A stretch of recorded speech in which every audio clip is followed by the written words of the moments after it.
I want to talk about drugs. Cool. What kind you got? You mean right now in my pockets? Yeah. I have mushroom chocolate in my purse. Sweet. I'm high right now. Welcome to Talk 50 to me. Talk 50 to me.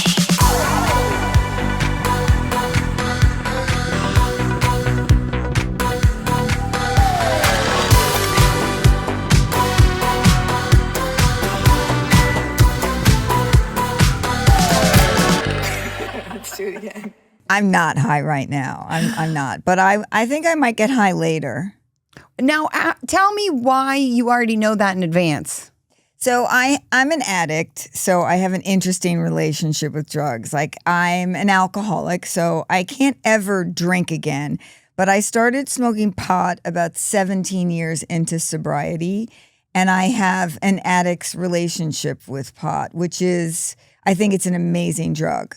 But I don't know how to just have a little bit of it and go on with my life. I go from, I'll just smoke a little before bed to, I'm waking and baking and I'm eating everything in my house and I'm getting none of my work done because I'm an addict. I take everything too far. So while I don't think it's addictive, I have an addictive personality and so I have to be careful with it. But I do love it, and there are times when I need, especially as I get older, I need to shut my brain down and just let it leak out of my ears and just let my creativity free flow. And that's when I like to get a little stoned. I like to mark certain occasions with getting stoned, like, I've accomplished something. I'm going to get high now and forget my name. So it's a gift to yourself, is what you're saying. I think so, yeah. You're giving yourself the gift of taking something that allows you to not take everything so seriously. Right. Which is to me, I think the concept of drugs in general. And again, this is all going to be my opinion. This is obviously nothing based in scientific fact. Okay. So don't come at me. Sometimes I do drugs, not the hard ones. Because I think when you're younger, you're doing it to escape and to feel freer. If you're shy, you're like, you drink a couple of, glasses of wine. Liquid courage. Or an entire box of wine. And, exactly.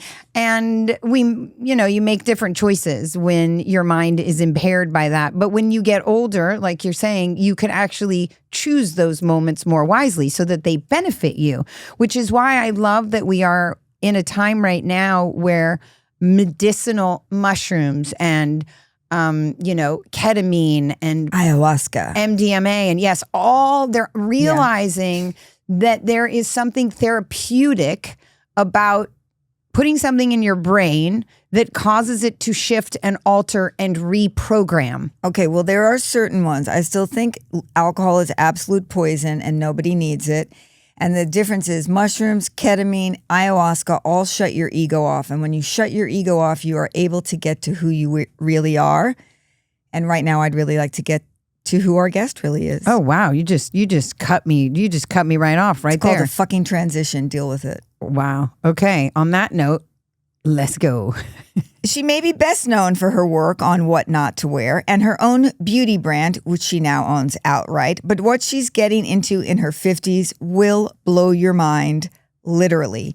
Having just finished her third psilocybin midlife retreat that she calls 10 years of therapy in a weekend, she is unblocked and healing old emotional wounds. She has discovered nomadic life, has had a total sexual awakening, become a bliss ambassador. She's the Gen X auntie to elder millennials, changed her own brand to focus on over 40-year-old women, and hosts TikTok live shows about beauty and wellness, and honestly has 2 other jobs we don't even have time to get to because we need to get to her. Please welcome the beautiful, one named only, and very sexually alive. Hello. Carmindy. Hello. Carmindy. Yes! How are you, my beautiful friends? Well, we are a reflection of you because once again, I just glowing, always glowing. Yeah, you look amazing. Thanks. Carmindy beauty. Yeah. Carmindy, give us one word to describe your 50s. Freedom. 1,000% freedom. In what sense? Expand on it for us. Utter freedom. It's funny. I've always known this, but because of the constructs of society and what we're taught and the narrative, we don't realize that we don't need anything but ourselves. And once we get into our 50s and we start seeing that for reals, and then we start actually operating out of that, the freedom is so liberating and so magical. We wish we could go back to our younger selves and give us that gift. So yeah, freedom, 1,000%. You can't cheat wisdom, though. You got to wait till you get here to get it. Yeah. Sadly. You got to earn it. Well, you actually have 6 hacks for love and dating in your 50s, don't you? I do.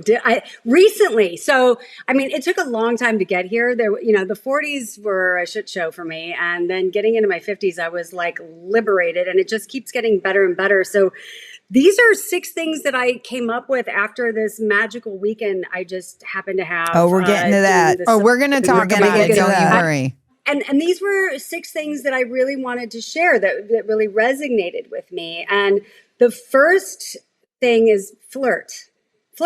Always flirt. Flirting is something that makes people happy. It makes you happy. It makes the other person happy. It's a safe and fun thing to be flirty, right? And my personal thing is I happen to hire a very young, attractive personal trainer that helps motivate me to get to the gym every day and work out with him on FaceTime. So I'm fit and I get to flirt, and it's fun and it's safe and there's no harm, no foul, right? Yep. And it's fun. It makes you feel good, right? The second thing is I call it everything but intimacy, my gay posse. They are the pillars, the strength of my emotional and my social life. I love them so much. They give me like everything and more in terms of they take me dancing, they go to dinner with me. We talk about, every relationships that they're having, that we're having. They're just like the best thing in the world. I think that every woman needs her posse. The third thing is start looking at the enlightened guys. In your 50s, a lot of times we think that all guys are broken, but if you start going to breathwork ceremonies, plant medicine ceremonies, ecstatic dance, check out the guys that are doing the work. And I say this in a post I just did, not the guru that's like fully like dove in and made it his personality and going to Burning Man, but like the nice guy that's there, that's open, right? That's like trying to discover what he can heal. There are men out there like that. I think that's really important. The fourth thing is casual sex. Know it, love it, understand it, realize that it's healthy. Do it. Get it. Do it. It can be amazing. And this is a new thing for me because I was dry as the desert, closed off, menopause had shut that door. I was not into it. And then a wind came from, I don't know if it was the south, the northeast, or the west, but it came. Right into your vagina.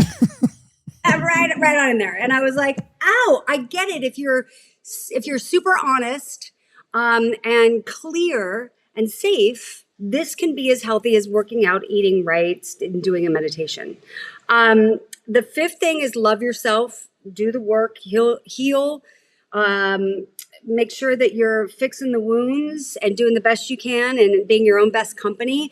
And then the sixth thing is be open to love, knowing that's not the end game because love comes in so many forms, pets, family, friends, yourself, but be open to it. And not close yourself down, but make sure that that person will match your own strain of strange, and take your time. Here's the other thing, take your time, because you meet somebody, sometimes you're like, oh my God, we're vibrating, we get it, we get each other. It takes time. It's not a week, it's not months. Let them show themselves before you're ready to give over your life or share your life with that person. Right. And maybe you won't, but at least it's a fun journey. Right. So I think that we become a little bit more open and clear and not absolute in our 50s. And that's my new 6 ways of living. It sounds like that. you're really you've found some balance in between being like, I am a perfectly happy single person, never married, no kids, and I'm also here for the experience of someone dropping out of the ceiling and being cool. Yes. And I was married once for only 4 years in my 30s. Never Fuck wanted that. to get Yeah. I didn't want to get married. I did it because I wanted to have a party, and then I was like, that was stupid. So what's interesting is that for a very, very long time in my 40s, I had zero relationships, blocked it off, don't want it, don't need it, I'm fine on my own. But that's also a way of projecting something that you're not working on to block, right? So maybe it was a protective way of dealing with myself at that moment. But now I'm in this place of discovery where I want to discover all the broken bits and the things that I've blocked and the things that I can open. And it's like this safe space in your 50s where you're like, I don't have to prove anything to anyone. I'm not afraid anymore. Let's open it all up and just see the weird, right? See what goes on in that weird, strange place that is me. And I had this really crazy, after being very single for very, very, very, very, very long, many years, I had this very weird summer of love where it was an accident where I just all of a sudden started dating people, and then that went to dating other people and dating other people. And I was like, oh, wait, what? Oh my gosh. And I had heard rumors and myths that women in their 60s had a sexual revolution. And I always remember that. I was like, ooh, I'm going to have to wait till I'm in my 60s. But I think at 54, it just happened. So I think I'm early to the party. Listen, I'm here from the 60s, and I'm here to tell you I'm not doing shit. And I haven't done shit since I turned 40. So some people will have sexual awakenings and some of us won't. And I think some people are blocked off and some of us are just, living life. But I find it really interesting. And I wonder, how has this sexual awakening, is it plaguing you at all now? Are you like, fuck, now I'm thinking about sex all the time and I can't get it as much as I used to? Because, the quality. Yeah. Yeah. Yes, I'm going to be honest. Yeah, it's almost a little bit of a burden because you're like, shit, because you realize how it's endorphins and it's oxytocin and it's serotonin and it's like it's chemicals, right? So just like anything, you kind of get a little chemically addicted again. Mm-hmm. And then when you're off it and you're like, so then you're by yourself masturbating at night going, okay, I can do this too and be fine on my own. It's just as good. Yeah. So that's where the balance comes in. Okay. Is that you don't have to then be like, this person needs to keep showing up. You're like, thank you, goodbye, mwah, nice to see you. And then you can go take care of yourself. Which is also amazing. So, but yeah, it did open is, and again, I was closed off for many, many, many years. I haven't had a serious boyfriend for 8, 9 years. And I had one person who was like a friend with benefits. And then I was very single, not dating at all for years. And so this summer is the first where I just kind of opened it up again. Yeah. And like, interesting. Still, if somebody's not matching my vibe, I'm not going to change my life for anybody, but I'm open to the idea of exploration if people are equally aligned. So you're handling it different in your 50s than you would have. Because I think that's why I don't even bother. I'm like, I don't think I could handle it still. Well, that's the first rejection I got in this dating scene. All of a sudden, I felt like a 15-year-old kid again. And I'm like, oh, was I blocking off like a decade of dating because I was afraid? And that's one of the reasons why I started doing these psilocybin retreats is like, let's open me up to look at this. What is it that's blocking me from connection and love in any form?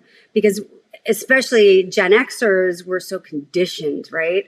So that's why I know it sounds weird to a lot of people, but these psilocybin ceremonies have been very impactful. I do them once a year, 3 years in a row. And I have a very different intention every time I go in. And that my intention this time was love. And what I learned was I had these very old blocks coming back from the first time I got my heart broken. And it just kind of stuck with me. And that I'm an all or nothing person. Like, if you don't want me, go fuck you. I'm never going to talk to you again. And I disappear and I'm on my own. Like, it's very like, yeah. It's fire energy, right? Just like, fuck you, I got this. Yeah. And I realized that's maybe not so healthy either. Protection, yes, but let's be vulnerable. What happens if we're just vulnerable? Are we going to die? No.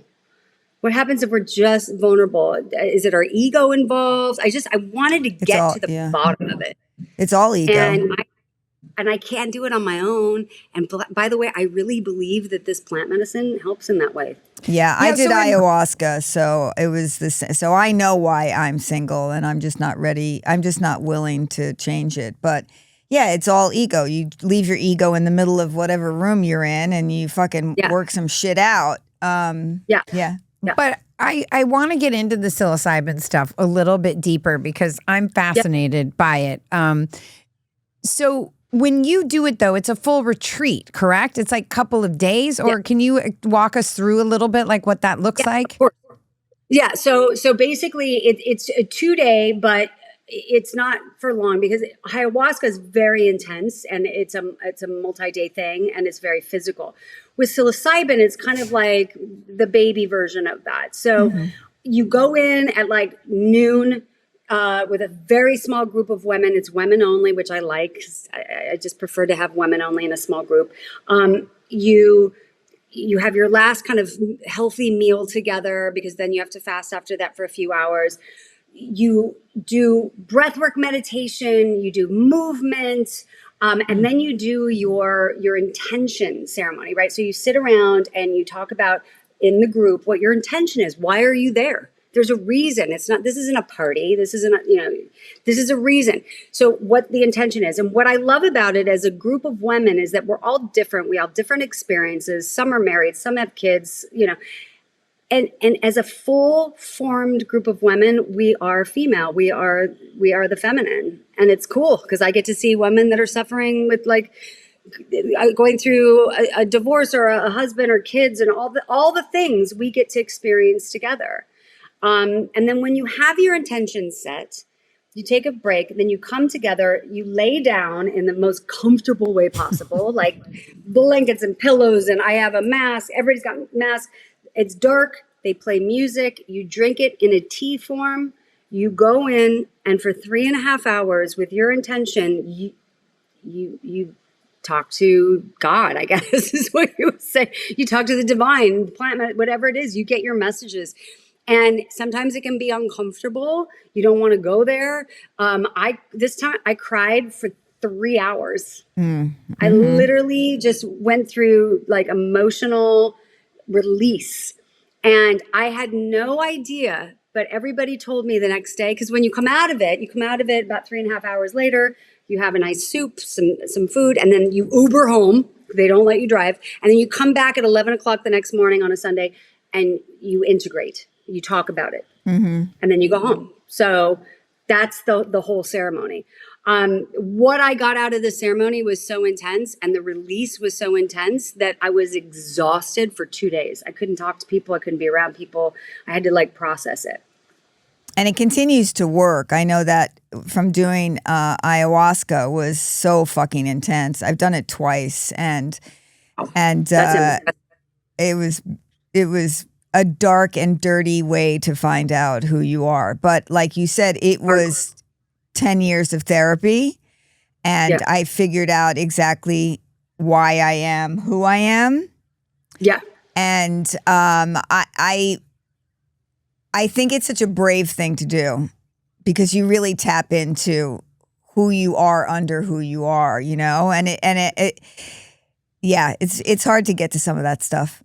Well, Heidi, I think that you're super uber duper brave because ayahuasca is deeper than psilocybin for sure. And a lot of people are so afraid to look at themselves. When you bring it up, I'm sure, because when I bring up even psilocybin, which is like the baby version of ayahuasca, people are like, oh, I don't want to lose control. I don't want to know. That's when you find yourself. I know. It's like, I think it's the same as like getting sober. People always say, like, oh, I won't be the same person. It's like, no, you'll be a better person because you actually face the shit that you're carrying around with you that makes you drink, And like you doing psilocybin, when you shut your ego off, you tap into stuff that you're too embarrassed to even admit or too ashamed or you don't want to know. And it's like the knowing is what sets it free. It's so true and so strange. And a lot of people, they don't understand it. And one of the things that happened in my recent weekend journey is I've always had this very strange sense of heartbreak when I was a young child. I used to get a lot of messages as a young child. I knew I was never going to have kids. I knew I was destined to travel the world. I knew I was going to be different and break all the rules. I just knew this.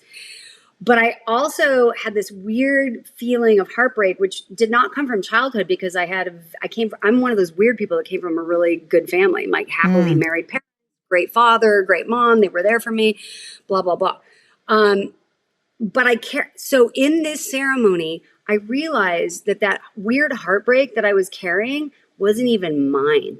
It was like generational, like trauma that went back ancestrally. So I was holding on. So I was literally crying and holding space for other people that had been in, whether my lineage spiritually or physically.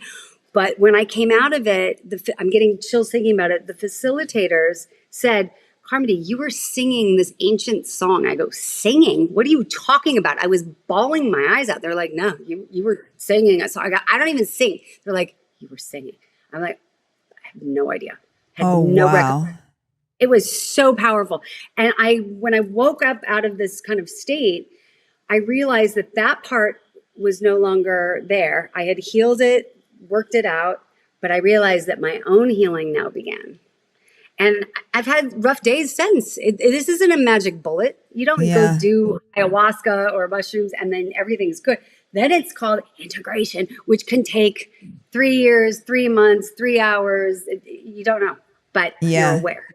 Yeah. Yeah. And you go back, and so you've done it now 3 years in a row, right? Yes. So do you find that maybe this sexual awakening and the summer of love that you even just had is kind of a result of these 3 years of doing this and working on yourself too, and getting rid of that heartbreak? I think it's definitely connected. So the last one I did, which was the fall, it was all based around having this severe anxiety around my brand. I had been so closed off to love and only focused on Carmindy Beauty and my brand and work, that I had shut out love ad nauseum, like literally blocked it from me. Like it didn't exist. And it was focus. And it gave me such anxiety that I was living with it on my chest every single day.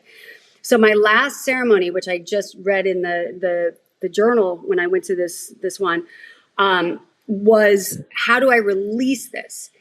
8 months later, which was the beginning of summer, I went to Portugal and decided to try my first hand at living nomadically. And the minute I did that, all the anxiety left my body.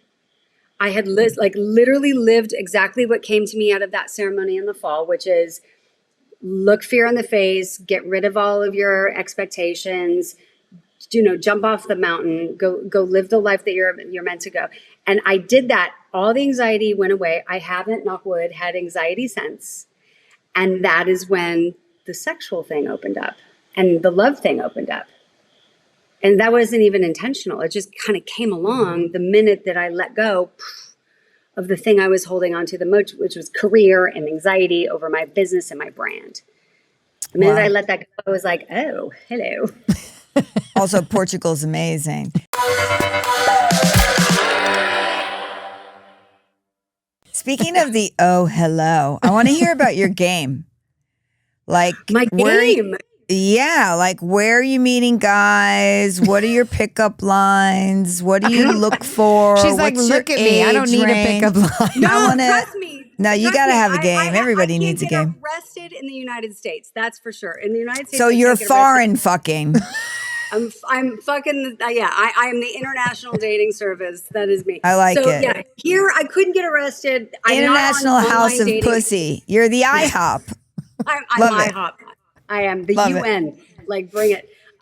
So I realized that here in the States, I don't online date. I'm on Raya, which I think is hilarious. So you've met. Because that's who's on Raya. What's fascinating about Raya is that obviously I don't lie about my age. I have 54, so I was on there for 8 years and not one person asked me out in 8 years of being on Raya. Because the sliding scale thing only goes to 55. Who's pushing it to the end? Not a guy. Nobody. So they're missing out. They're missing out. So I thought it was hilarious, right? So the minute that I put that I was going to Portugal, right? Because you can say you're traveling to Portugal, it starts popping off. So I had a 50-year-old director I went out with. I went out with a hotelier that was from Scotland. I went out. All of a sudden, the men in Europe, they don't give a fuck about age. Yeah. And that's what was interesting. So that was half the game. And then the other game was I was meeting people on the street. I was walking up the street and a man asked me out. There was another man I met at a dinner party. The men in Europe, because I was in Portugal, I was in Kenya, Lamu, and Cape Town, South Africa.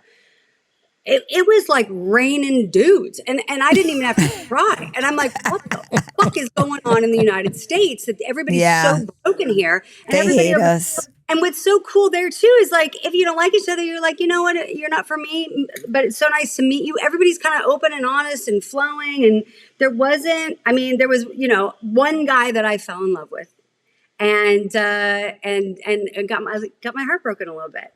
And here's the cool thing about getting your heart broken in your 50s. I have not felt connected to somebody since I was not even my husband, not even my ex long-term boyfriend, like since I was 22. This guy I felt connected to, he was 50 years old, Scottish guy. I felt like, whoa, oh my God, this can still happen. And then when it didn't work out, I wasn't that old little girl that I used to be. I was like, everything happens for a reason. And I'm so happy I got to feel those feelings again, because I never thought at 54 I would ever feel that again. So that in itself was worth the entire summer. Was a little bit also less of, well, it ain't me, because I like me. Oh, it's 1,000% not me. In fact, I was like, what's wrong with you?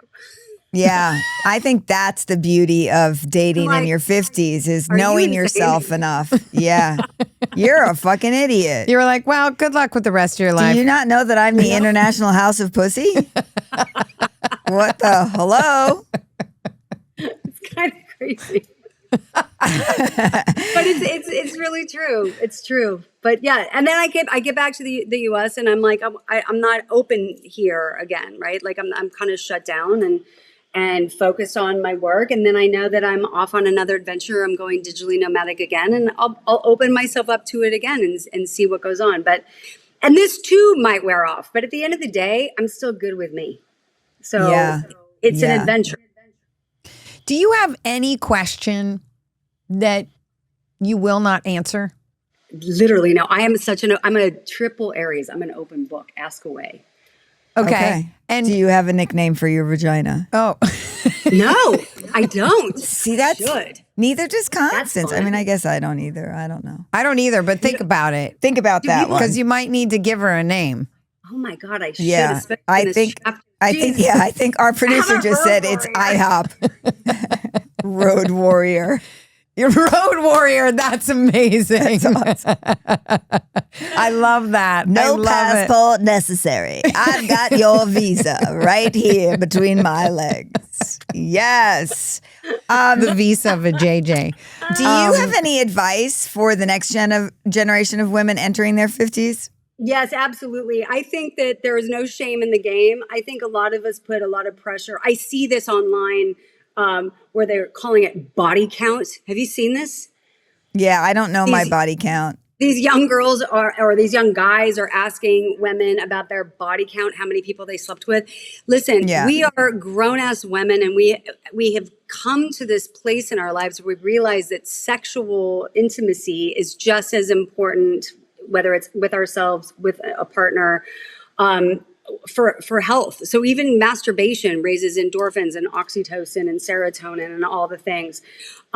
It's one way amongst others to be healthy. So if you do have a healthy libido, there should be no shame in the game for choosing to be able to use that, as long, again, as you're open, honest, and straightforward with your partner with consent. If that happens, then why are we putting shame on it? And I think a lot of young girls are afraid to say it or to do it, or they think, if this guy isn't going to be my forever, I'm not going to release my body to him. And I'm like, oh, for fuck's sake. I mean, that seems so like ancient and antiquated. If you're horny and you're sexed up and you're using protection and everybody agrees that it is fun Why not? I just don't understand what all this overhead is, especially in this day and age. It makes no sense to me. Yeah, slut shaming in 2025 is not cool. If you're horny and you know it, clap your hands.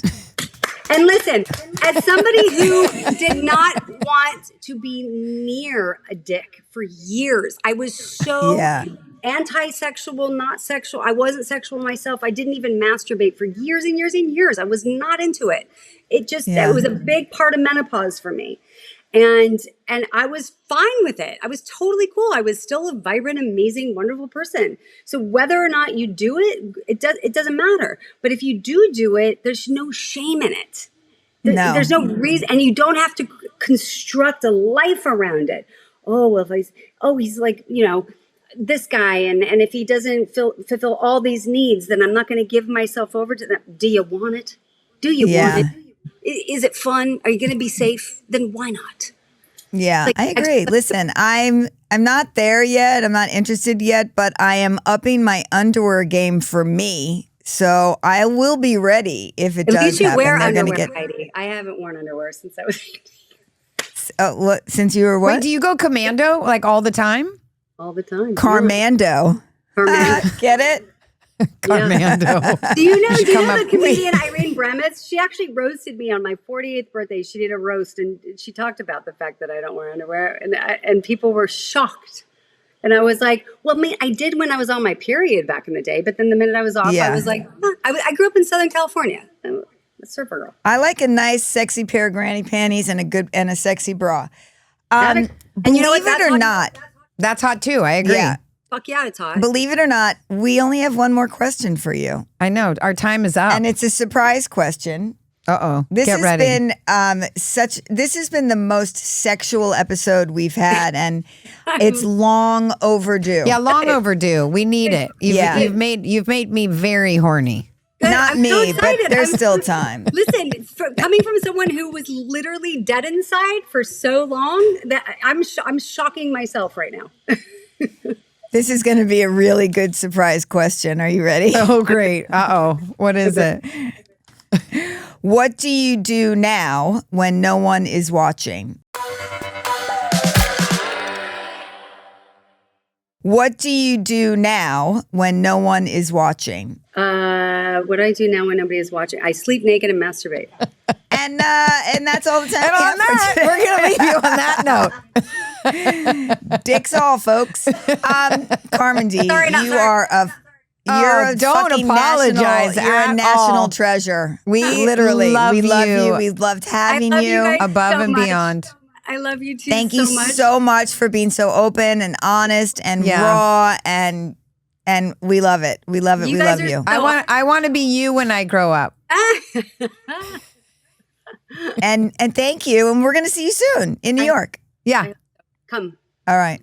Bye now. Love you. Love you. Love you. Bye. Explosive. That was the first time I've said pussy on the podcast. Which is shocking. I've been waiting. I'm actually quite impressed with how quickly you turned around IHOP into International House of Pussy. I am a writer.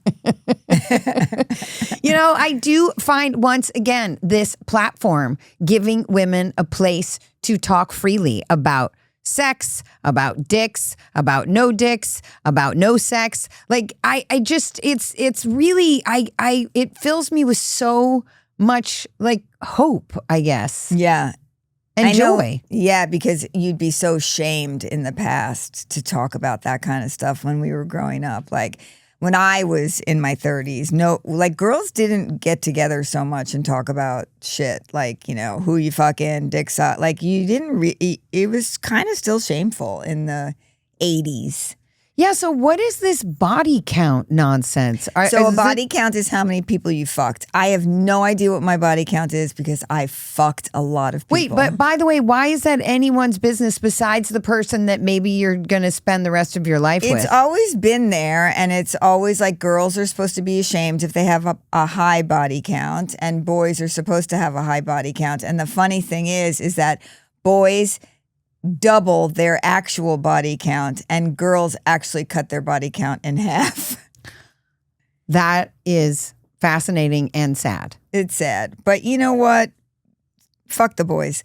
Have a high body count if that's what you want. I just think you should.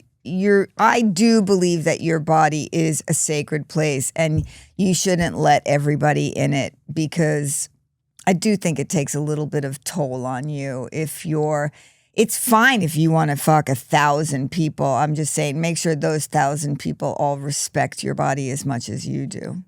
You know? Does that feel like a tall order? No. Yeah, because there's definitely not 1,000 guys that respect anybody out there. That's fucking sad. That may be true.